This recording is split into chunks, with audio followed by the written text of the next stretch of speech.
Tafsir pujangga memancar bicara, giat keusahaan serta doa kejayaan. Tuhan mendengar rintihan keikhlasan kita, mudah-mudahan termakbul. Di hulu permintaan kita membara kesemangatan inspirasi mulia.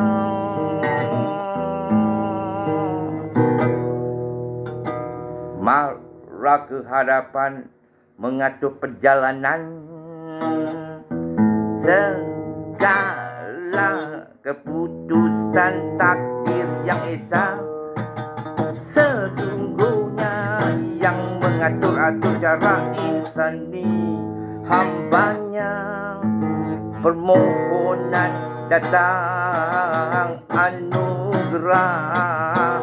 Bersama kesyukuran penuh rasa nikmat tak terhingga, sehingga hujung tahun bertemu tahun baru. Selamat tahun baru, memperkuat keyakinan menuju lebih maju pada diri.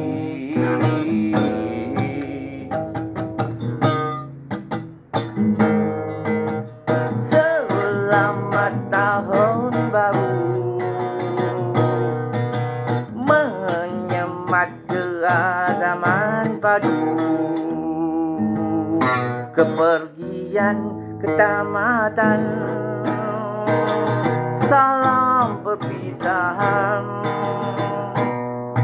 kehadiran bersambutan, salam pelayaran.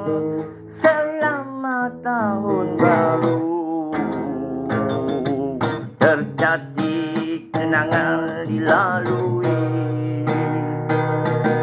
tersungkur rebah berlalu, menyusul langkah berhati-hati.